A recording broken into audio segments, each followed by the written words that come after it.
cabeçudinhos e cabeçudinhas, sejam bem-vindos à quarta aula do nosso curso Guia de Redação do Enem. Nesta aula nós vamos abordar as competências do Enem, especificamente a competência de número 1. Se liga no domínio do português.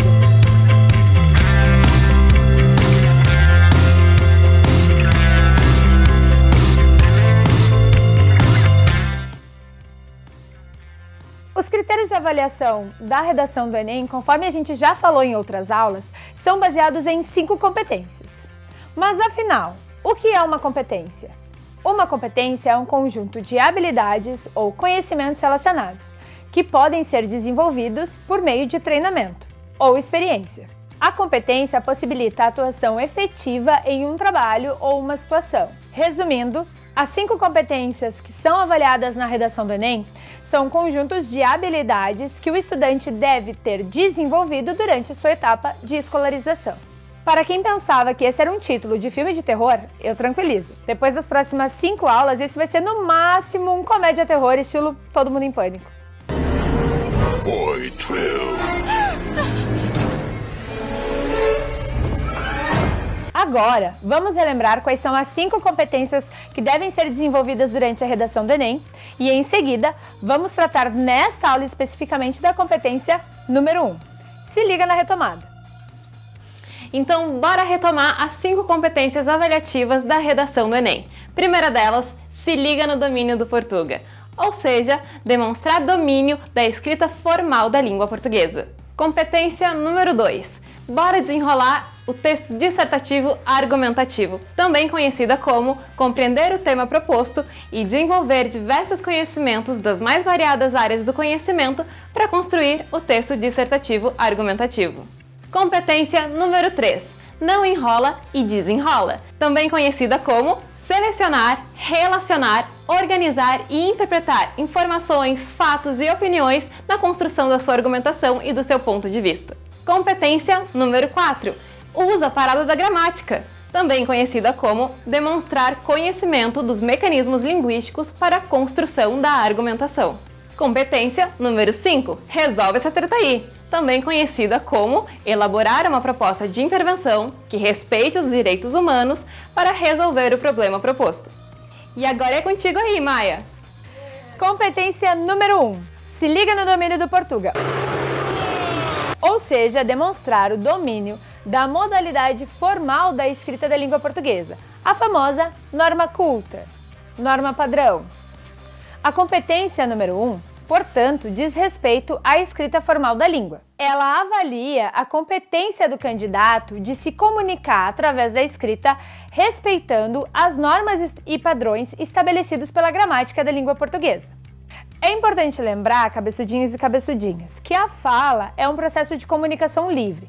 Geralmente, na oralidade, eu sei com quem eu estou conversando, para quem eu estou me dirigindo. Onde o processo é mais informal, o processo de comunicação ele se dá de maneira mais dinâmica.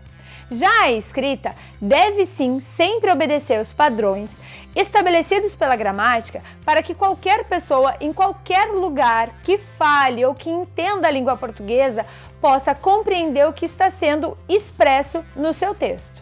Gostaria de saber se vós precisardes. Não. Precisardes. Não. Precisardes. Precisendes. Não. Precidirnes. Não. Precisar-me. Não. Precernas. Não. Precisar de ex. Precer! Não. Mas abre teu olho aí, hein? Porque essas normas e essas regrinhas impostas pela norma culta da língua portuguesa, elas são utilizadas de maneira mais forte na modalidade escrita e não na modalidade oral, na fala. O que eu quero dizer com isso?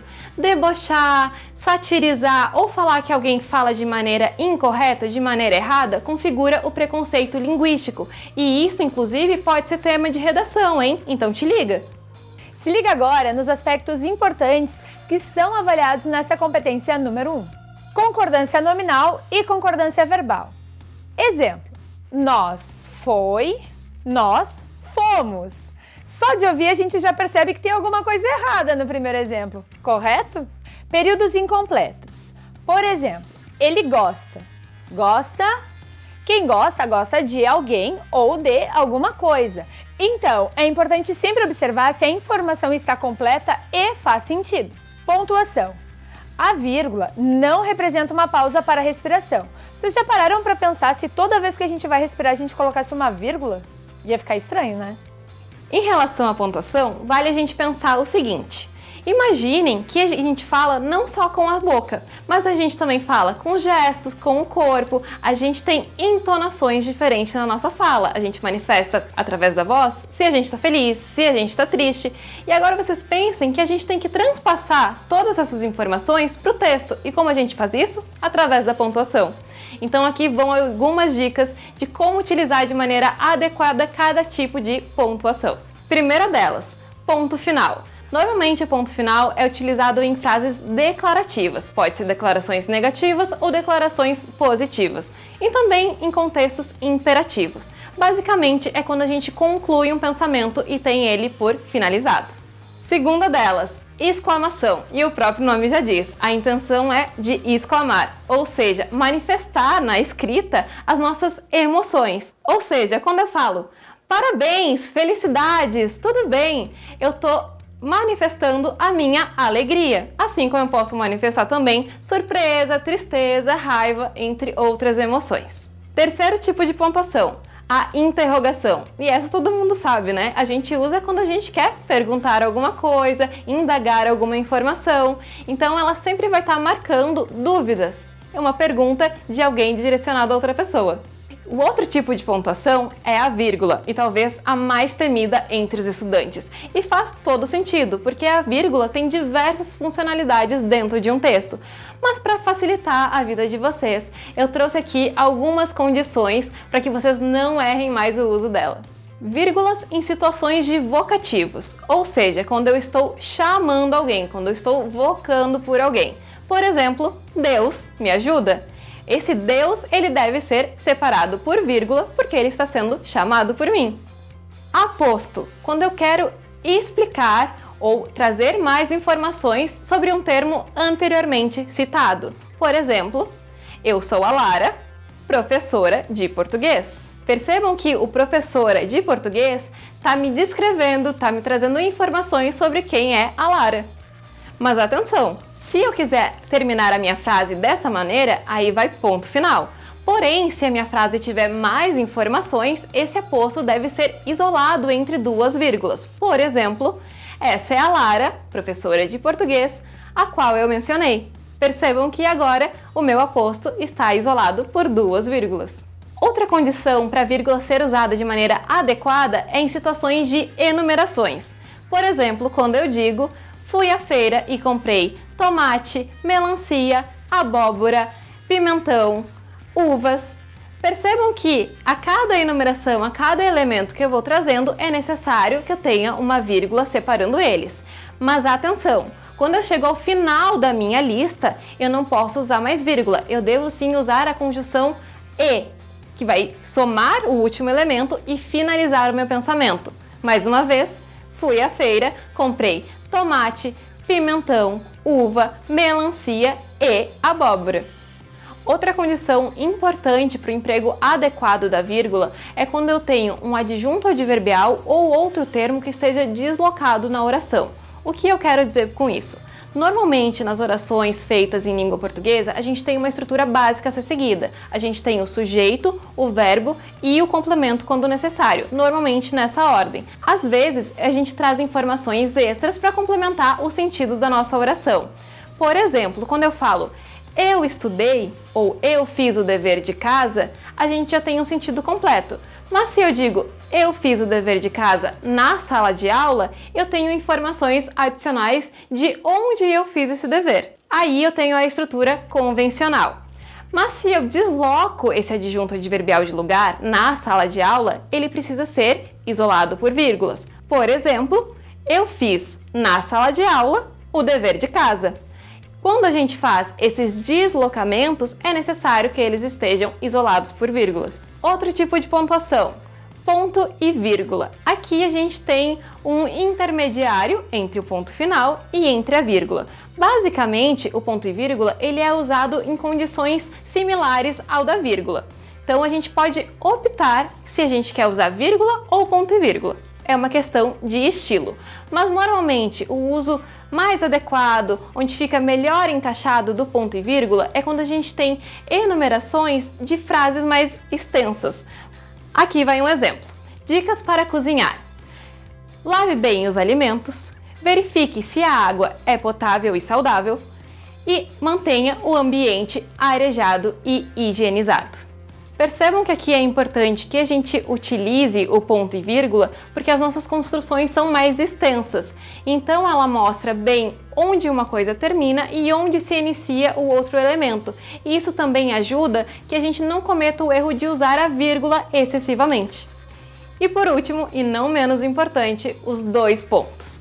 Como devem ser usados? A gente usa em contextos onde a gente vai fazer um anúncio de algo que ainda não foi mencionado. Por exemplo, eu gosto disso, amigos leais e companheiros. Além disso, essa pontuação também pode ser utilizada para citar algo ou alguém ou até mesmo a fala de uma pessoa. E essas foram algumas dicas para ajudar vocês no uso correto das pontuações. Grafia das palavras, acentuação e uso de letras maiúsculas. Lembrando, letras maiúsculas apenas para nomes próprios, substantivos que representam nomes de pessoas, de lugares, de empresas, tudo aquilo que for específico de um determinado ser ou lugar. E também início de frase. Tirando isso, letra minúscula e não esquece do acento. Oralidade. É importante cuidar para que o seu texto não fique carregado com marcas da oralidade. Em se tratando da escrita, a gente deve sempre se aproximar da norma padrão da língua portuguesa, evitando expressões corriqueiras e comuns à comunicação oral. Uma vez eu combinei de encontrar com um amigo meu, eu tava chegando na casa dele, aí mandei uma mensagem pra ele, daqui a 2 minutos eu tô chegando aí. Aí ele mandou, demorou. Eu nem cheguei ainda. Regência verbal e regência nominal. Alguns verbos ou substantivos, eles precisam de complementos. Por exemplo, quem vai a algum lugar. Eu não posso simplesmente ir lugar, eu preciso ir ao lugar. Da mesma forma, quem necessita de alguma coisa. Então eu não posso apenas necessitar alguma coisa, eu necessito de alguma coisa. Fica de olho nas preposições e não esquece de completar o sentido, tanto de verbos quanto de substantivos quando for necessário. Crase. Bom, a crase é o terror da maioria das pessoas, mas fica tranquilo. Basta sempre lembrar que a crase é formada pela junção de 2 As diferentes. O A que representa a função do artigo, aquele que acompanha o substantivo para defini-lo em gênero e número, e o A que representa a função da preposição a qual é utilizada para conectar um termo ao seu complemento. Geralmente um verbo ou um nome que precise de complemento ao seu complemento. Aqui vão algumas dicas, mas lembrando, como a Prof. Maia falou, a crase nada mais é do que a junção de um artigo feminino a e a preposição a. Juntas, elas formam a crase. Uma dica importante, se você está em dúvida se aquele a é craseado ou não, façam a substituição do termo que está no feminino para um termo semelhante, porém no masculino. Por exemplo, se eu digo obedeça à lei. Se eu não sei se a leva crase ou não, eu faço a substituição para obedeça ao juiz. Eu sei que ao é a junção do artigo mais a preposição. Então eu sei que ali a gente tem uma função de crase. Então, logo, o feminino vai ser craseado sim. Essa é uma boa dica. Emprego do vocabulário preciso e apropriado ao contexto. Nada de ficar inventando palavras que não cabem dentro do texto. Vamos se ligar e usar da simplicidade para escrever um texto objetivo e claro. Doutos causídicos da parte autora reconvinda, bem como da parte requerida reconvinte, é com grande satisfação que os recebo nessa excelsa corte. Traduzindo, vocês são tudo bem-vindos. Agora chegou a hora de compreender como será atribuída a nota à competência número 1 da redação. Se liga aí! 200 pontos serão computados aos candidatos que demonstrarem excelente domínio da norma culta da língua portuguesa, da linguagem padrão, aquilo que é estabelecido na gramática. Não esquecendo que 200 pontos é a nota máxima que você pode tirar em qualquer uma das 5 competências exigidas na prova de redação do Enem. 160 pontos demonstra bom domínio da norma padrão, da norma culta da língua portuguesa e demonstra poucos desvios gramaticais. 120 pontos. Demonstra domínio mediano da norma padrão da língua portuguesa, da linguagem formal da língua portuguesa e apresenta alguns desvios gramaticais. 80 pontos. Demonstra domínio insuficiente da modalidade formal da língua portuguesa e com muitos desvios gramaticais. Aí não, né? 40 pontos. O que não vai acontecer depois desse curso, hein? Demonstra domínio precário da escrita formal da língua portuguesa, apresentando sistematicamente muitos desvios gramaticais. E 0 pontos.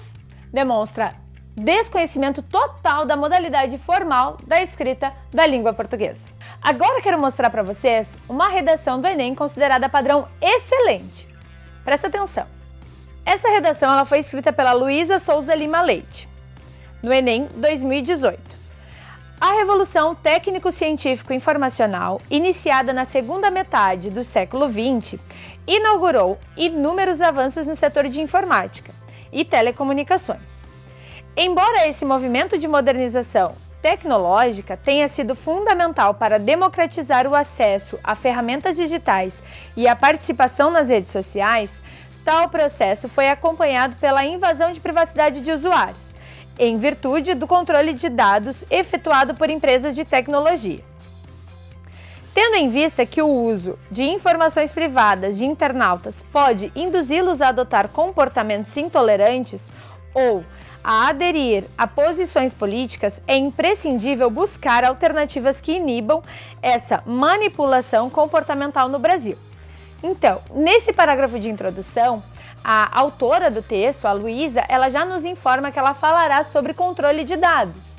Controle do tráfego de dados, né, que as pessoas utilizam através da internet. Como essas informações chegam até essas pessoas e o que é preciso para mudar esse cenário, para que a internet pare de influenciar tanto assim. Seguimos para o desenvolvimento. A princípio, é necessário avaliar como o uso de dados pessoais por servidores de tecnologia contribui para fomentar condutas intolerantes nas redes sociais. Em consonância com a filósofa Hannah Arendt, pode-se considerar a diversidade como inerente à condição humana, de modo que os indivíduos deveriam estar habituados à convivência com o diferente.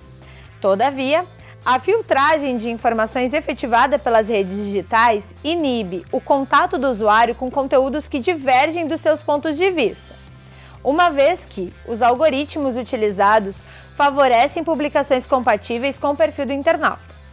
Observam-se, por consequência, restrições no debate e a confrontação de opiniões que, por sua vez, favorecem a segmentação da comunidade virtual.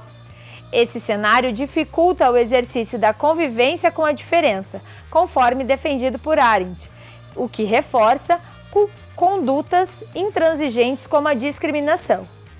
Segundo parágrafo do desenvolvimento agora. Em seguida, é relevante examinar como o controle sobre o conteúdo que é veiculado em sites favorece a adesão dos internautas a certo viés ideológico. Tendo em vista que os servidores de redes sociais como Facebook e Twitter traçam o perfil de usuários com base nas páginas por eles visitadas, torna-se possível a identificação das tendências de posicionamento político do indivíduo.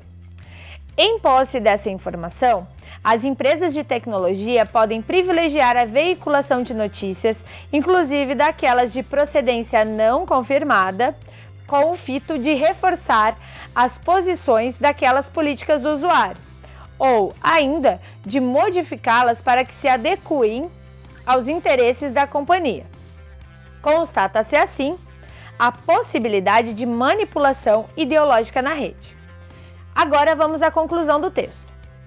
Portanto, fica evidente a necessidade de combater o uso de informações pessoais por empresas de tecnologia. Para tanto, é dever do Poder Legislativo aplicar medidas de caráter punitivo às companhias que utilizarem dados privados para a filtragem de conteúdo em suas redes. Isso seria efetivado por meio da criação de uma legislação específica e da formação de uma comissão parlamentar que avaliará as situações do uso indevido de informações pessoais. Essa proposta tem por finalidade evitar a manipulação comportamental de usuários e, caso aprovada, certamente contribuirá para otimizar a experiência dos brasileiros na internet. Esse é um texto que demonstra excelente domínio da modalidade escrita formal da língua portuguesa, uma vez que a estrutura sintática, o vocabulário utilizado, a ortografia se apresenta de maneira 100% correta. Não, porque é topzera, top. Então, pessoal, na aula de hoje a gente aprendeu um pouquinho mais sobre os componentes que formam a norma culta da língua portuguesa, como concordância nominal e verbal, regência nominal e verbal, pontuação, crase e muito mais. E se vocês quiserem mais dicas para arrasar na redação do Enem, vocês não podem perder o próximo episódio do Guia de Redação. Hoje vocês conheceram todos os aspectos que envolvem a competência de número 1 a ser avaliada na sua redação. Bom, se vocês estiverem curiosos para saber sobre a competência número 2, fiquem ligados aqui no Guia de Redação, pois na próxima aula tem muito mais. E não esqueçam, ativa o sininho, se inscreve no canal e vem comigo!